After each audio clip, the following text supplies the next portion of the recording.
overturning. Do we close the door? Maybe at least partly if it'll call partly. Yeah. So yes, welcome to the Overturning Language Myths Through Podcasting panel. I want to start actually with a land acknowledgement, if I may. So we acknowledge that the land on which we meet today is the traditional territory of the Massachusetts people, and a place which has served as a site of meeting and exchange among nations. So my name is Mark Sundaram. I am of the Endless Not podcast, and today we have four panelists. We have, to my immediate left, Helen Zelsman of The Illusionist. We have Gretchen McCulloch, at the far end there, of the Enthusiasm podcast, as well as the recently published book, Because Internet. And over here in the middle, we have Carrie Gillen of the Vocal Fries, one half of the Vocal Fries podcast, and Ray Belli of Words for Granted. So I'm very excited because these are four of my very favorite podcasts, and so I think we have a really good panel.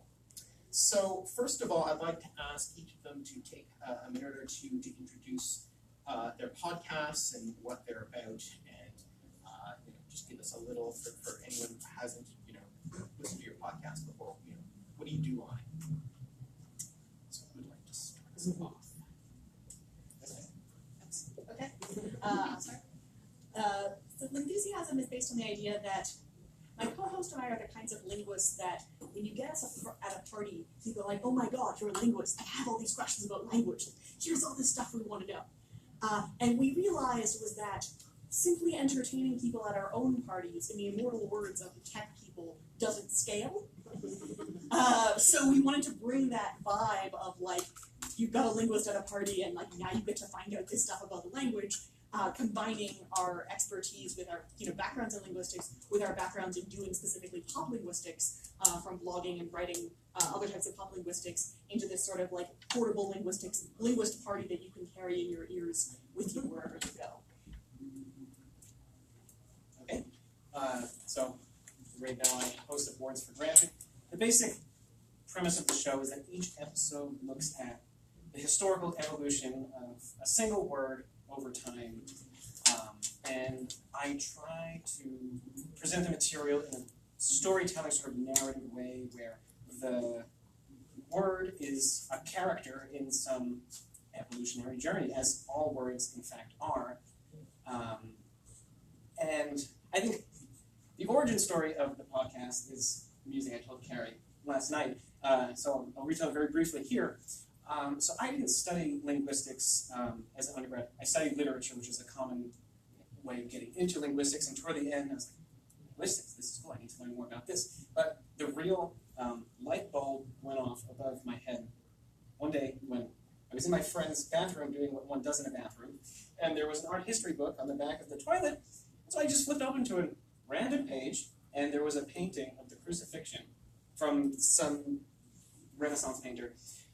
And the title of it was Passio, and there was a footnote that said this is where the modern word passion comes from, and it used to mean suffering in Latin. So then this very casual encounter with this little etymological bit just set off a light bulb about this big over my head. I was like, oh my god, of course words come from other versions of those same words, and I of course had known what etymology was, but it just seemed like a boring SAT test tool.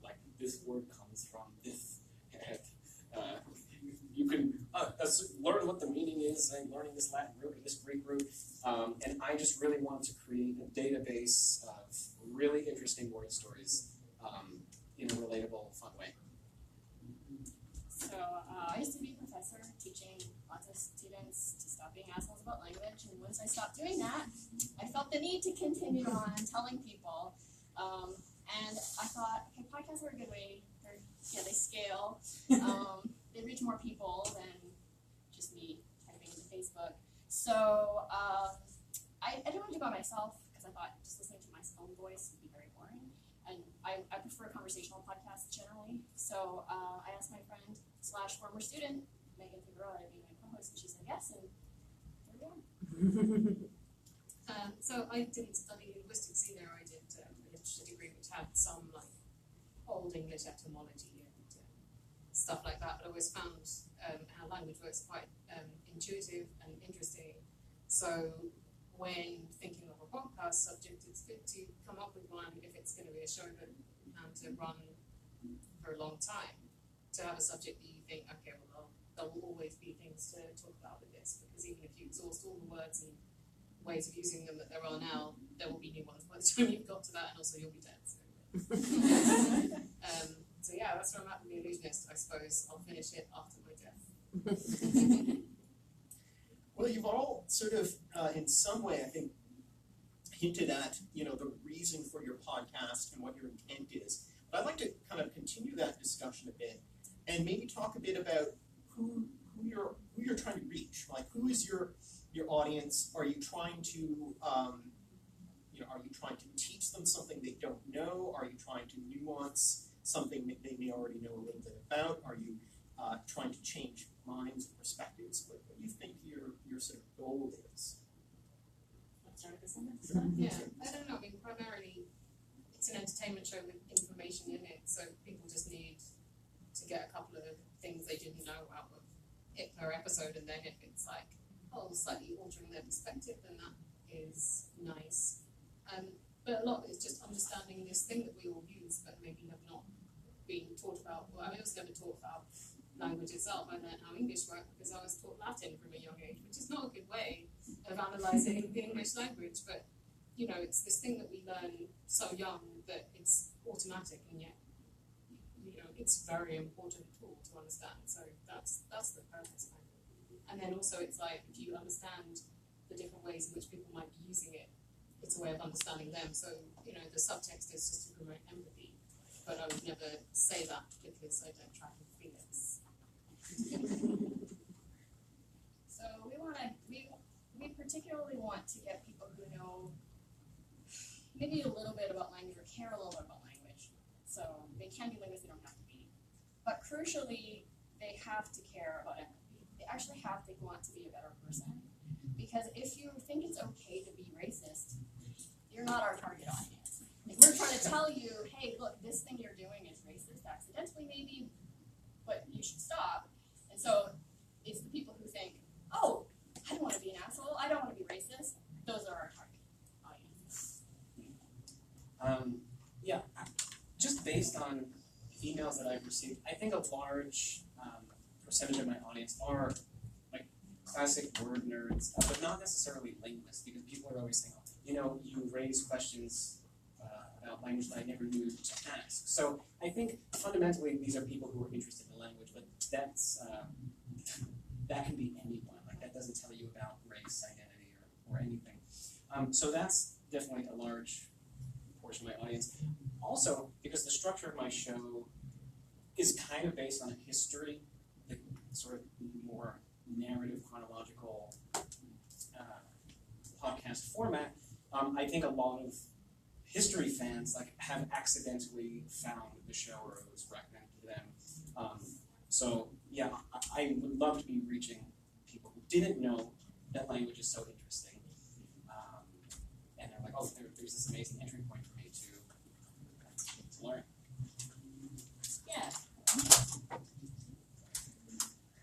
Let's go With Lingthusiasm, we see our audience as sort of the general people who like kind of nerdy deep dives into topics that they weren't necessarily thinking about as like, here's all this stuff that I didn't even realize somebody could be looking into, or like, you have a mouth and it does weird stuff when you're making sounds, or like, here's some of the intuitions that you have about language you didn't even realize, or here's some of the stuff that's going on here.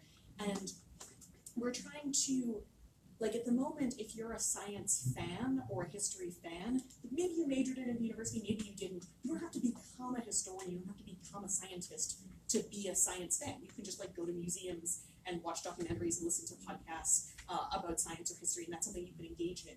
And the linguistic space, a lot of people still think that to be a language fan, you have to be kind of cranky about language, whereas you can actually be really, not to pun on the name, enthusiastic about language and not a crank. So I think, we're all taking the perspective of like language is really interesting, and this is kind of one of the big myths that we're overturning of, you don't have to be cranky about language in order to be engaged with language, but explicitly taking this perspective of enthusiasm and like, we think it's really cool, and you can also share that enthusiasm and that excitement about like, you can approach language with a sense of excitement and curiosity, regardless of what kind of background you have. Anybody who likes, nerdy deep dives into topics can be like, wow, this is epic. That's really exciting. And I also think the average person doesn't necessarily know exactly what linguistics means. Mhm. Like, either they just don't know, or it's perceived as this very esoteric, ivory tower encased discipline. I'm not sure what it means. Okay, fair enough. Like we hear from a lot of friends that are like, you're the only linguist that I know, and we're like, wow, that's a big responsibility. But it's, we can kind of be a gateway for them to other linguists that we interview, or that we have the background to like read linguistic papers and summarize their results in a way that's engaging, because we have the theoretical background, but we wear it very lightly. So we're trying to be a sort of bridge between that academic stuff and the fun side of things.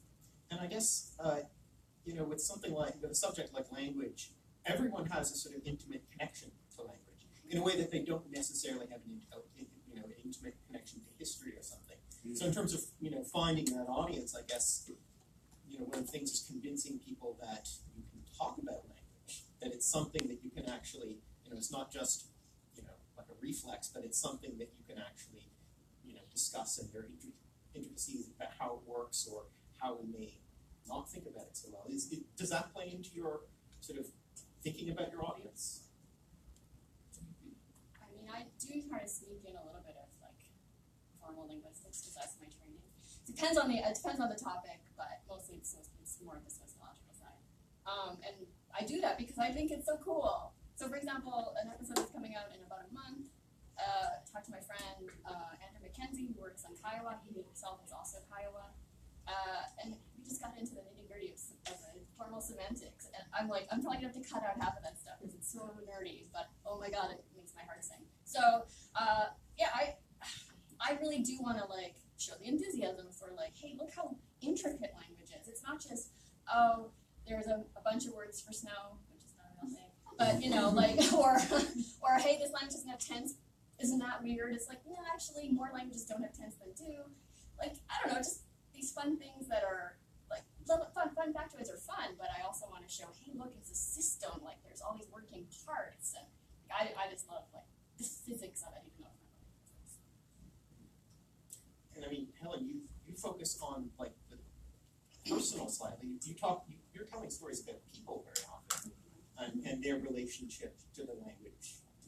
How language fits into their life. That's interesting. So I always think that I don't really deal in personal stories, because when I occasionally have like someone's life events, and I feel a bit bored because I feel like the plot's been decided by reality, and therefore I have less to do. But I mean, it is all about people, isn't it? Just you can't divorce it from human activity. So I suppose it's just trying to make people understand that they're participating in this thing, and it's not set. They can change language by their own use all the time. Well, and of course, given the title of this panel, I think I should, bring this topic in early. What are some of the language myths and prejudices that you have tackled on your podcast? Why did you decide to cover those particular topics? I mean, you can't go for that long without tripping over some quite common prejudices, like the dictionary is a rule book rather than just a reflection of how language works, and then things like just realizing how people use language just to kind of control other people by being like, you've used it in a way that I think is wrong, and therefore I'm not actually paying attention to what you're saying, I'm just kind of suppressing it. So it's hard not to get into those. I think one of the things that we do is we try to model for people how to have a conversation about language where you acknowledge linguistic differences, but that doesn't mean that one of them has to be right. Just because you observe a difference, the difference can be interesting. It doesn't mean that somebody has to be wrong about that. Or like there's a lot of linguistic ink spilled, and I've spilled some of it myself in like trying to convince people to like not be prescriptive. And it's useful, and I've done it myself, and it's a thing to do. But another way that we often approach it in the podcast itself is also just assuming that people are already at the point where they've already decided that they don't want to be prescriptive. Because this lets us do two things. One of which is we do have some listeners who have already, made this leap from being grumpy about language to being excited about language. We already have people who made that leap, and so maybe it's insulting to kind of keep hammering this towards them.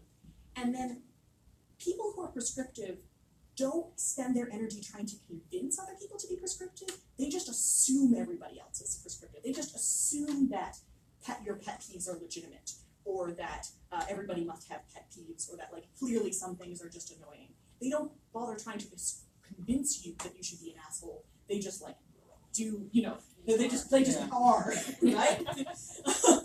They're like here's why you should be a dick to people about their language. Do you get loads of emails from people asking you to confirm their prejudices? Because We don't, because we don't tolerate any of that stuff. I mean, I don't, but they just assume that that's what I'm there for. Yeah. Well, our podcast is specifically like, hey, stop being an asshole at language. So if you are an asshole at language, I just think that you're gonna not even try. Like, we might take that as a challenge. Yeah. But see, So we have gotten a few tweets, but not so much emails. The emails are all been very lovely. So how many? I mean, basically every episode tackles at least one myth. But the first one was vocal fry. Vocal fry is a bad thing that only women do. Only white women, young white women. All of that's wrong. It's not young. It's not women. It's not white. It's all over English. It's not bad. It's not bad. It doesn't hurt your vocal cords. I mean, all these things. That's where we started, and that's why we're called vocal fries. But I don't know, even things like Megan didn't know that French was denigrated in Louisiana. So even one of the co-hosts got a myth overturned. I didn't know that much about Chicano English really. I learned a bunch of stuff about how it actually works, and yeah, there's a little bit of Spanish influence, but it's not quite as direct as I thought it was. So we're all learning. And I would say for my show, the main thing I'm tackling is the concept that language does change. It's just inevitable. It is. It happens.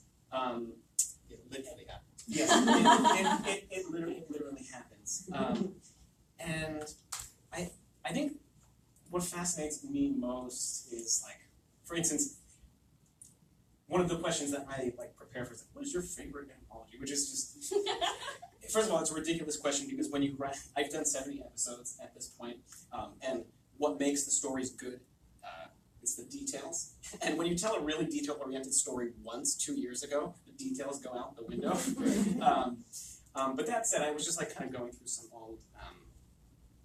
old scripts, and I came upon the word demon, right? And it was a part of this larger biblical series that I did, biblical etymology series. And when we read the word demon in the Bible, in the Old Testament or the New Testament, what we're actually reading is not a word derived from a different word. We're actually reading that same word, just borrowed and then anglicized over the course of all the languages that's been borrowed. But what that word actually meant to the people who wrote the New Testament in Koine Greek, conceptually, is just so different. I'm not going to go through all of the different meanings now, but originally it meant any deity. This is how in Greek it was any deity. Homer used it synonymously with what we would say would be a deity, I suppose, or God. And then it became associated with lesser deities. So if you read any Greek mythology, you see sleep with a capital S. That's actually a god or a minor deity. So those became demons. Then when Plato was writing The Voice of Socrates, Socrates had this idea that no, your demon is your Jiminy Cricket. It's the voice that speaks to you and tells you what Philip Pullman Damon sort of. Yeah, exactly. I mean, yes, Damon is the original word. So then, by the time the Christian Greek-speaking world encountered this word, they were using that same word demon, and we read it as demon, but to think that we know what a text written, millennia ago, what they might have meant by that word, when we see this like solid fixed thing, demon, we think it means something, it has some fixed meaning, again, because of this authority of the dictionary. But it's just an absolutely ridiculous notion, especially when reading very old literature. And I mean, how do you can't really translate that word without a gigantic footnote, and I mean, unless you're reading an academic version of the Bible that's annotated, you just read demon, and you think, oh, fiery thing with pitchfork that lives in hell, which that concept didn't evolve until, I don't know exactly how many centuries, but a few centuries after the New Testament was written.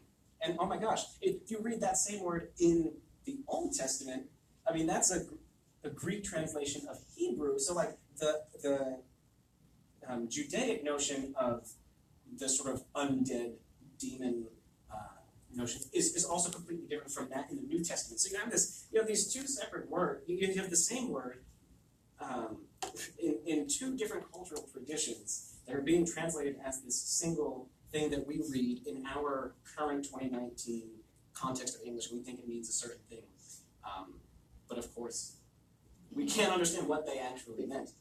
So that's kind of stuff that I'm interested in exploring.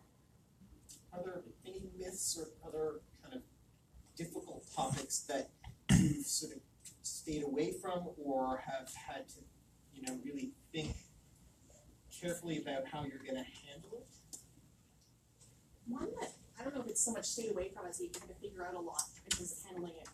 We had a lot of requests since the beginning of Lingthusiasm, like do more about sign languages. I mean, we mention sign languages periodically on the podcast because my co-host has some knowledge of Auslan, and we want to be sign language inclusive. But at the same time, we're an audio podcast. It's a little bit hard to see the signs in an audio-only medium.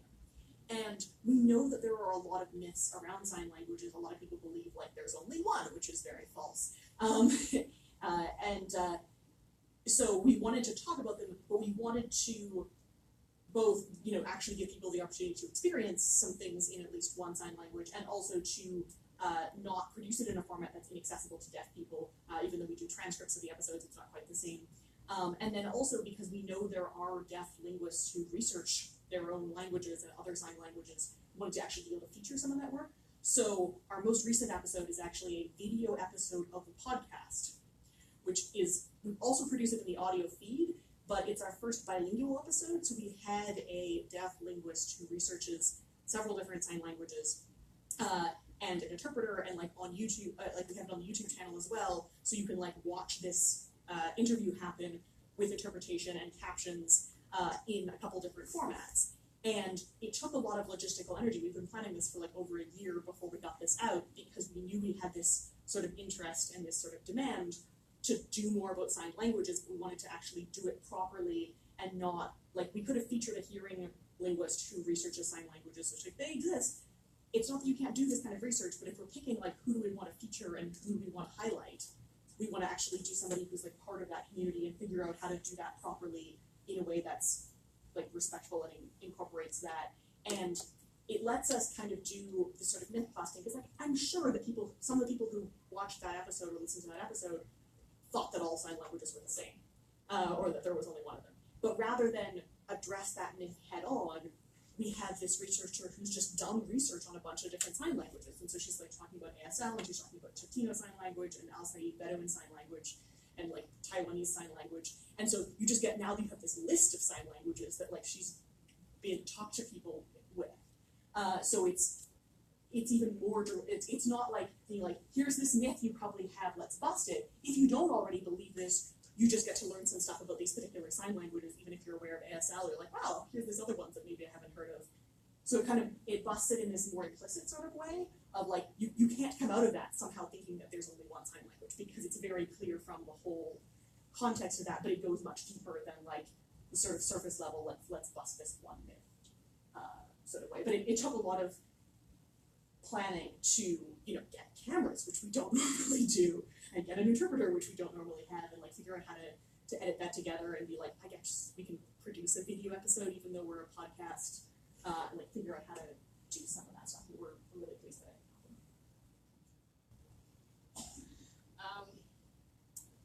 Let me say this almost halfway. So we try to be very careful with the guests that we have on. We don't. I mean, we're explicitly about not being assholes. So we don't want to promote people who are assholes. So there was one person we asked to be on, and later I figured, or like before we actually recorded, I realized this person had some problematic views on trans people. And I was like, no, I'm not having this on my show. So it's not so much the topic this person was going to talk about, I was all gung-ho for, but it does make it trickier to find people to talk about things because there are just too many ways that you can be an asshole about things. We're all learning to be better, right? Like, so, like, I'm not saying if you once said one bad thing, you can't be on our show. No, it's more like, do you have a consistent pattern? That's the problem. Anyway. I get asked all the time, oh, will you do something about accents? And my other shows as well get requests for that, and I never want to. Partly because I don't have anything particularly pressing to say about them, so it just seems obvious that like different places are going to sound different.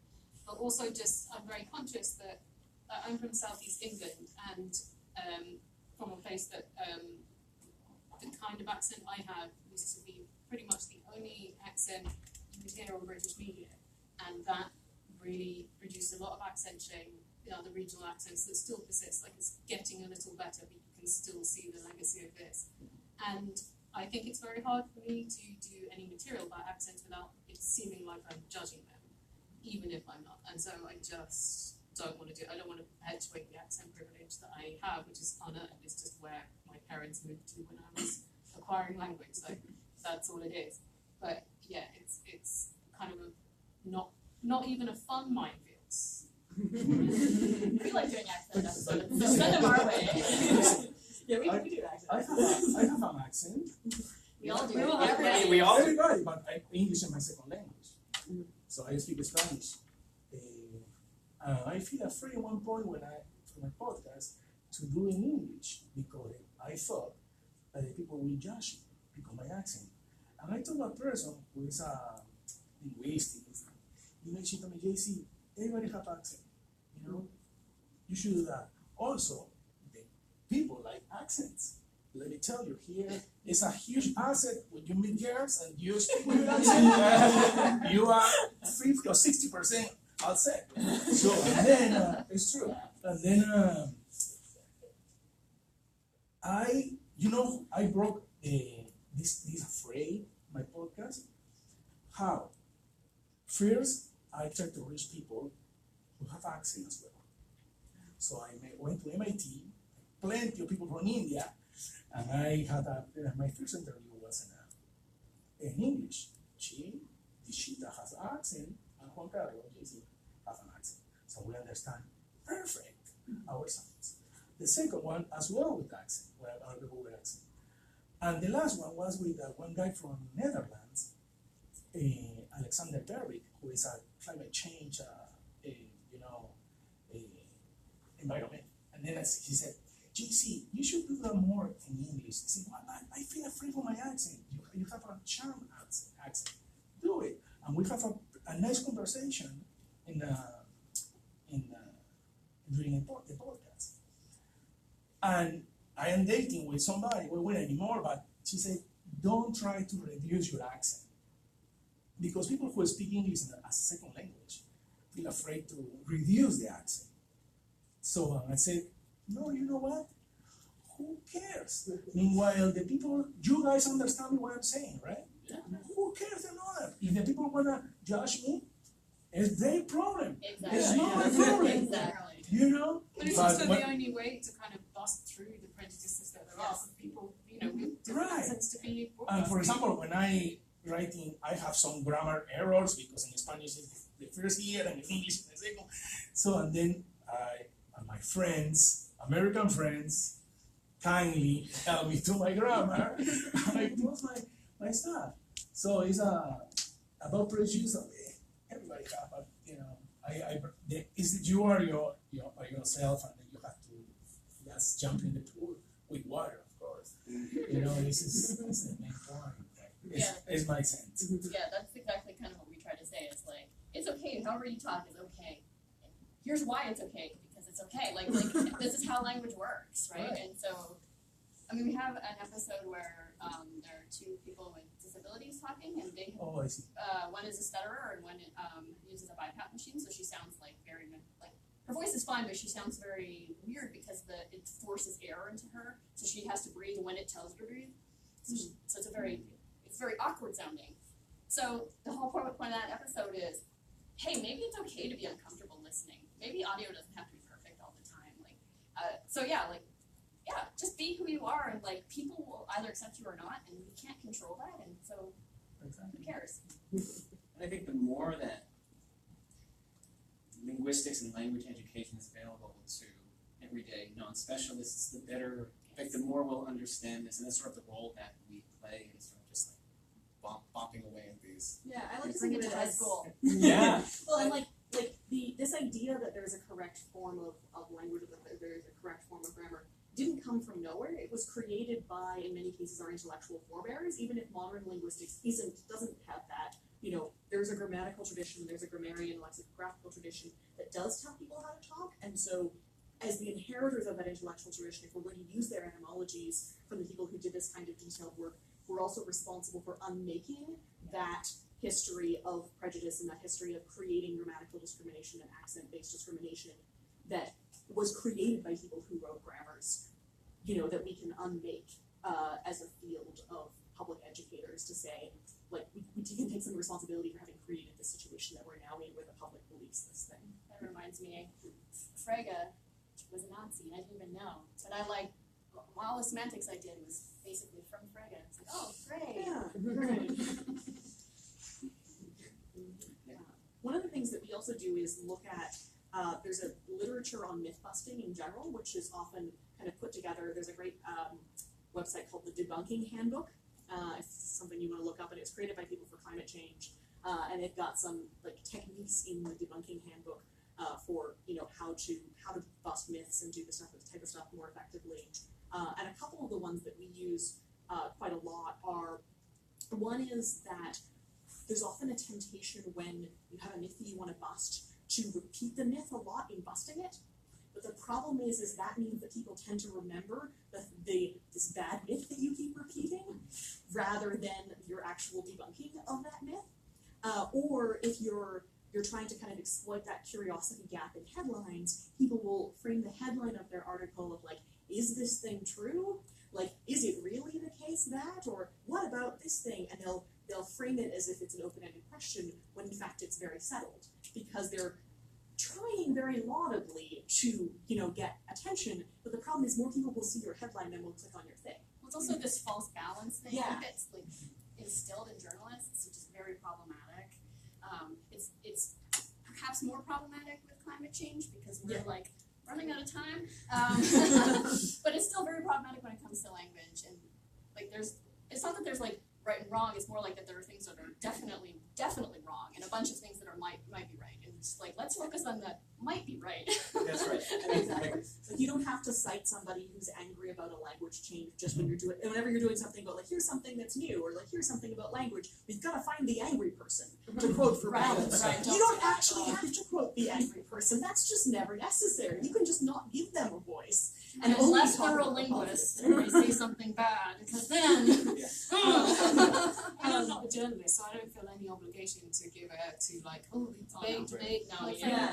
Debate is really dangerous. Yeah, and if something is settled, we don't feel the need to and we put we have an episode which is titled "Kids These Days Aren't Ruining Language." Not kids these days, are they ruining language? Yeah. Because that can imply that maybe they actually are. And just be very clear. We're very clear about the thesis statement at the beginning, not we're going to take you through the evidence and then you can decide if the kids are ruining the language. don't treat it like Spoiler. a mystery. Just tell the story. Right. With regards to things that are definitely wrong, I recently received an email from someone who was, basically what they were saying is that Noah Webster's Compendious Dictionary of the English Language is the American, like it captures the American spirit of American English, and you know that like, well, how do I feel about that, like as an American? And I just I sent him a few definitions. I believe that the definition of sodomy in the Compendious Dictionary is an act against nature, and then nature is defined as what is concordant with God. So Obviously. yes. So I think that's a great indication that dictionaries, though they are taught to us as these like this fixed authoritative and perhaps authoritarian book, they are made by people. They didn't just fall out of the sky, and they're made. They're of a time, you know, and they reflect what we understand, or at least what the writers of the dictionary understand about. Yeah, and their Language. prejudices. Yeah, and I mean, I feel like lexicographers now are they're coming more from the linguistics or the linguist tradition more so than the Latinate grammarian But there's tradition. a history in lexicography as well of Sure. being there's these great Merriam-Webster ads from the 1970s. They're like the dictionary. It's where the words live. And promoting this idea that like the dictionary is the ultimate source of the words rather than a reflection of the existing words. And lexicographers now are trying really hard to unmake that. Where the words come from? But they created that tradition in the first place. It didn't come from nowhere. Well, of course, the American Heritage Dictionary came out of, a reaction against another dictionary, against Merriam-Webster, because all these people said, oh, they're letting everything into Merriam-Webster now, we need to do something that's gonna, Oh yeah, Hold back there are the words. articles from the mid-19th century. They're complaining about like squirrel. It is a funny sounding word. This is a squirrel. Oh God, what are some of the others? There's Belittle. Oh, I like that one. Yeah, I remember reading a novel where the character was correcting another character for saying "I guess." So I guess there's something wrong with that. Oh, look, I just said it. And like it was slang at the time. Right. I get you're supposed to say "I suppose" or something. I don't know. It was like very. Oh, the guess and supposed to be. It does actually sound still more informal, I guess. It sounds informal, but like it's okay to be And informal. of course. Yeah, It's okay. But I didn't even notice that exactly. right Yeah, now. no, but like somebody was like complaining about it in like the early 1900s. Well, I mean, there's a difference between making a genuine mistake. Like if you use, let's say, the word precocious, and you mean to say pretentious. Those are like vaguely similar sounding words. Okay, so like being precocious does not mean being pretentious. That's a genuine mistake, and like something like that is worth correcting because I mean you're not saying what you mean to say, assuming that there's a mistake. But when the meaning of a word is used in like a poetic way, or it shifts to sort of imply something, and people suddenly react like, oh, well, that's not how it's supposed to be used. I mean, we do it without realizing. They're just cranky people. The question is, like, is it like, this is a subset of the speech community that's now a community is starting to do this? Or is it like, I did this and literally no one else does it? But Even still, who cares? Like, Go that's nuts. fine. I had like 50-ish people complaining about how I used the word momentarily in my show when I said coming up momentarily, and I was like, I know what these fuckers are like, so I checked beforehand that like the use of it meaning coming up in a short space of time was in the dictionary, and it was, and yet they still came at me, and I was like, that's the one thing you took out of this episode. It's unbearable. The biggest complaint that I get is my pronunciation of Latin as opposed to Latin. Oh, I say Yeah, I Latin. don't I say have Latin too. Yeah. I mean, North Americans Yeah. mostly say Latin. I mean, it's funny we don't get people writing in to complain about our voices or what we say, and I don't know what it is. And like, I'm very pleased that no one writes in to complain about that. You're just so friendly. I'm friendly. That's why they think they can get at me. And I don't know if it's partly like we have like Canadian or Australian accents, and so people don't think they know as much about them, or they don't think they know what they're supposed to sound like or something. And like people exoticize Lauren's accent. My co-host is Australian. Wow, Australian, it's so cool. It's convenient for us because you can tell us apart very easily. Yeah, I don't know. I don't know about that. What I was going to say, one of the other myth-busting techniques that we use from the debunking handbook is there's a temptation when you're debunking something to be like, if I can just reach into people's brains and take out this incorrect fact, and then it'll be gone, right? And it would be nice if it works like that. You can do that on a computer. You can like go in and delete the incorrect data, but brains don't seem to work like that. And so replacing that fact with a different narrative, whether that's your the Vocal Prize narrative of like this is actually being an asshole, or this is tied to other kinds of discrimination which you already don't want to do. And so if you tie this linguistic thing to this other way that you already know is something you don't want to do, and you can be part of that. Or whether that's saying, okay, like we can tie this to this interest that you already have in etymology or stories about words or these kinds of things, and like how can we link this to something that is more interesting, or something that is like a more interesting thing to engage with, or like another way that people can want to be, or way of trying to exist in the world. Like link this to something people already value or something people are already interested in. How can we replace, not just to try to not do this narrative, but replace this narrative with a different type of way of being in the world, is I think ultimately kind of the bigger question in terms of debunking myths and trying to appeal to things.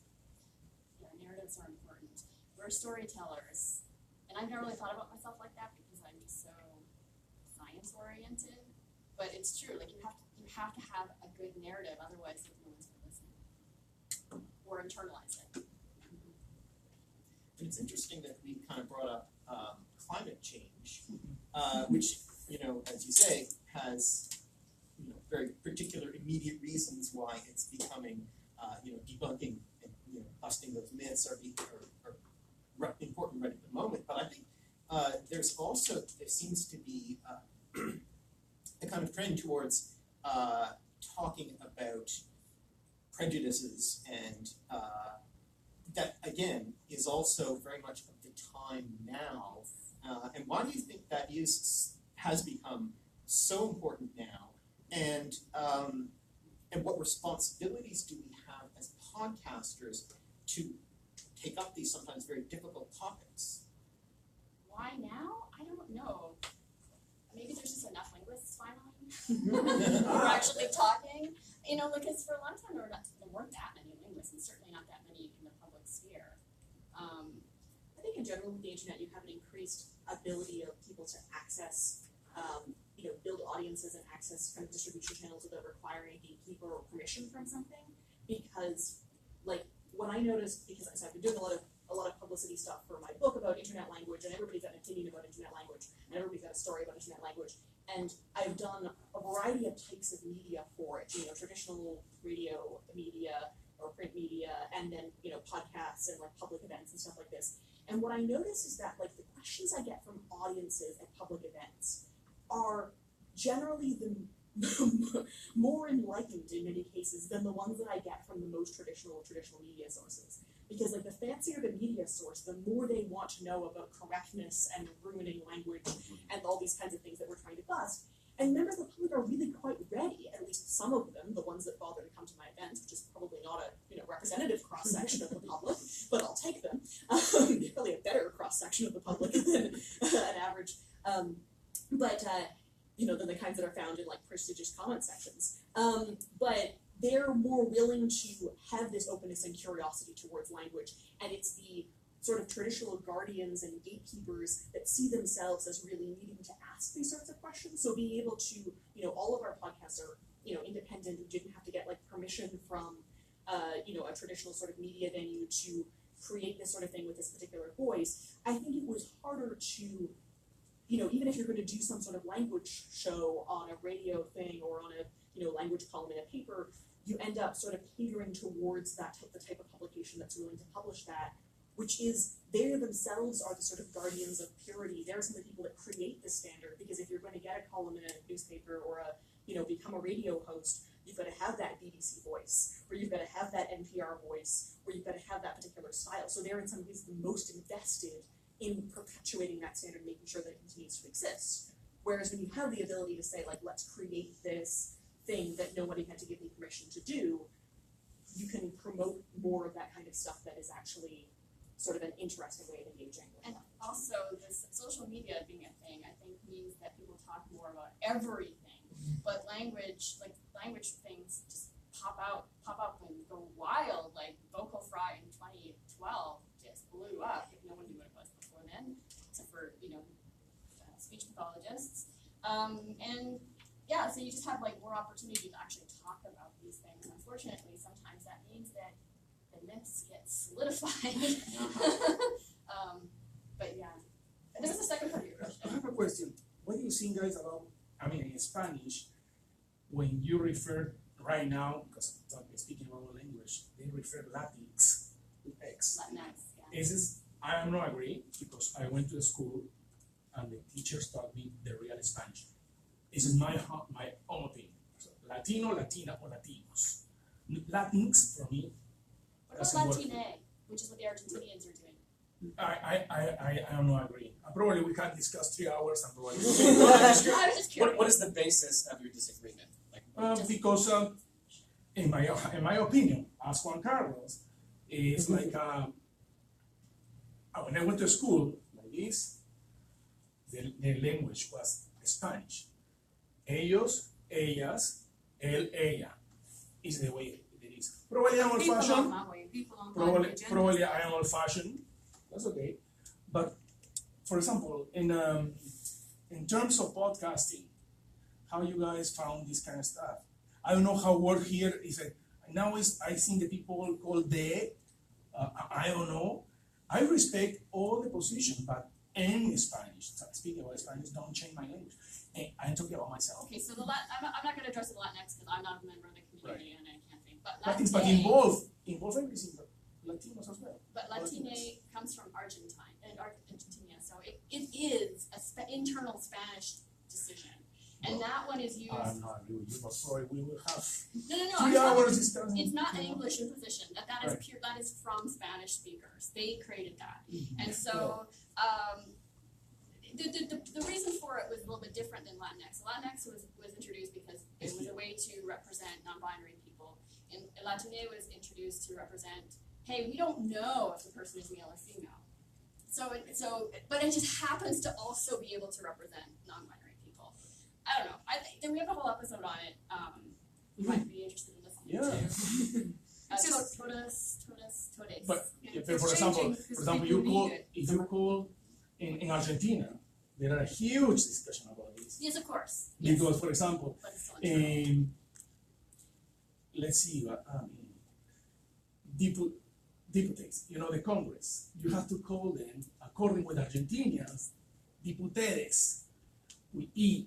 But no, the real Spanish is diputados, including, real Spanish? Yeah, the real Spanish. No, you can't say that. Yeah, because I No, but you have your Spanish, they have their Spanish. It's different. This is Language true. evolves. It It just changes changes all the time. all the I don't time. agree, According but to what anyways, people I said need. my question was, what is the point when you have this kind of situation? Well, the point is, language is evolving the whole time. You know, we didn't have words for computer when we didn't have computers, and then we invented them. Society does with language what it needs to express itself. Otherwise, the language becomes obsolete. So you know, you can fight it, or you can, allow the language to flex according to what people want. I mean, I think all languages should be gender-free by default. I don't see what the benefit is to binary gendering it. But if people need Latino, then that is a great bit of progress. I think. Yeah, I thought that was a really cool. I And don't see yeah, that it as really feels cool, more but- Spanish internal. But maybe you don't need it, but lots of other people do. Right, well, that's, I respect this position.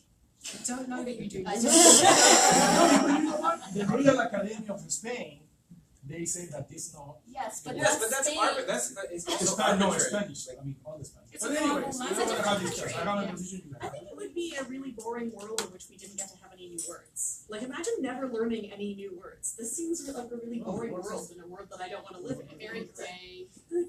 Like imagine if you never learned any words after age 18 and like that's it. Now you don't get anything new. This Yeah. this doesn't seem as fun to me as like getting to learn. And it New doesn't, things. and you don't get to reflect a reality. Like That's right. This is a change because there are people saying, look, I am non-binary. I need to be reflected. They existed before. We just didn't know. Most people didn't know, right? But now they're saying, hey, we need to be reflected in language. But it's also not In our just language. non-binary people. It's people who don't want the gender binary to dominate everything. Yeah, Yes, like who cares? yes. Right. Well, if you don't care, then why should you be Right. forced to care? It's a lot because of more the to language? remember as well, isn't it? How all the words agree. That's Like right. it's just a practical thing. Like they don't even have gender pronouns in so many languages. Unfortunately, you still have to agree because they have the A suffix. So, but perhaps, But interesting, how are you doing points? yeah, I was gonna say, perhaps this is a good time, since, we're having some discussion here to, open this up to some questions with the time remaining. I have a very different question. So in an imaginary world where each of you gets lots of money and you get to put together a podcast or show or other media of your choice, how would you reflect your own linguistic interests and studies in some sort of fictional or other media, whether it's a show entirely in dialect or in something else or whatever it is? What would you want to do if you sort of had the power in the world to do what you wanted to do? When I was a lot younger, I wanted to create a sitcom about linguists. A particular kind of nerd. And then at some point Big Bang Theory came out and I was like, oh, that's sort of kind of what I was thinking, but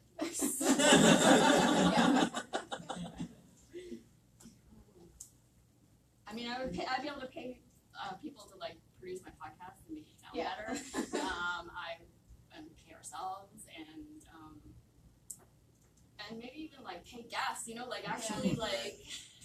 I'm thinking about like the world of audio fiction is sort of booming. It would be interesting to see like what a world of linguists would put together if they had sort of control and a lot of money for audio fiction. Like what kind of stories could you tell that reflect what? Have you heard of The Message? I have. I listened to it. It was good. It's pretty good. Yeah, I think so. I'm actually heading to a sci-fi fantasy conference after this, where I'm also on like a linguist on some of their panels about like speculative language stuff. Yeah. And I'm not so much a fiction person myself, but there are some, novels and TV shows and stuff that have interesting amounts of linguistic world building. I don't know if anybody saw Arrival. I know the linguist who consulted for that. There's like the languages that were invented for Game of Thrones, or there are books that have like interesting linguistic elements. So I think that one of the things that I would like to see, like a lot of fantasy authors go into like, oh, I'm going to invent this, this society and this culture and stuff like that, and they don't necessarily have the linguistic background to make sort of fully fleshed out linguistic world.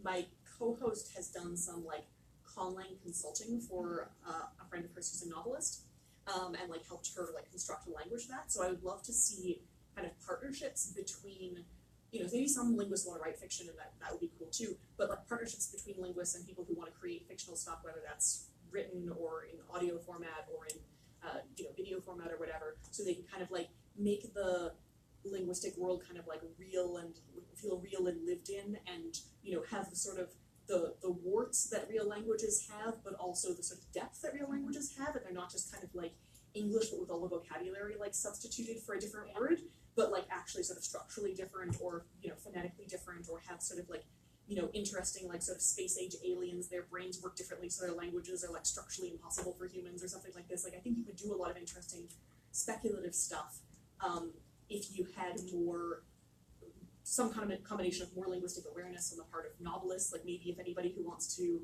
like if creative writing classes had some like intro linguistics, you could teach people a bit about like how to make your linguistic world building like really, really well fleshed out, or you could have some sort of partnerships, or like there'd be some sort of like interesting combination of things that I think you could do for at a kind of sci-fi fantasy level. So I taught a class on conlangs, and one of my students did exactly that. She wrote her constructed language to be used in her boyfriend's novel. It's about goblins, so she had to make sure that like phonetically the sounds fit her mouth, or fit the goblins' mouths, and like they were really fixated on eating, and like she made all these really interesting choices for the language. Like they hired a linguist to construct parcel time for the Harry Potter movies, and that language has a lot of like stuff and no like because snakes don't have lips, so you can't have any sounds that involve your lips. And the guy was like, "Oh, linguist, like here's something that I've considered about like the way you make sounds. Snakes don't have lips. This language can't have any sounds that involve your lips." And that's the kind of thing that you wouldn't necessarily have. Like everyone knows snakes make kind of a hissing sound, but like there's a kind of detail where you can use detailed phonetic knowledge to give you something that has like makes it a more interesting world as well. So I'd love to see more kind of cross-pollination between those areas. If I had infinite amounts of money, I would just make it so we're taught linguistics in like public high school. Yeah. Yeah. I mean, it just seems so basic. It is It's like such a fundamental thing that's part of our, like, literally everyone's lives. And I think it's easier to teach science through language than it is through other things. Mm. So like some more concrete. You can do like you have to create a model of the atom, whereas you can experience language directly for yourself. Like you can make your mouth into the position. You don't have to have a model of it the same sort of way. I should say, as a minor plug, there's currently an initiative to try to put together an AP linguistics course. They're proposing one. So if anybody is interested or knows somebody who'd be interested, they're trying to put together 500 high school classrooms around the U.S. that would be interested in offering a linguistics course, so that they can submit it to the AP as like just a certain minimum number. So if anybody wants to like get in touch, I can forward that. Or are you also on this committee? I'm not, I'm just saying. Oh yeah, no. Richard Larson at Stony Brook.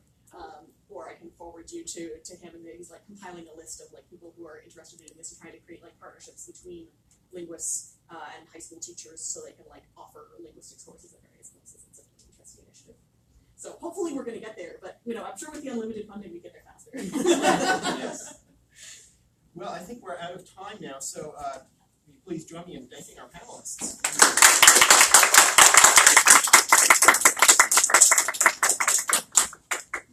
Thank you.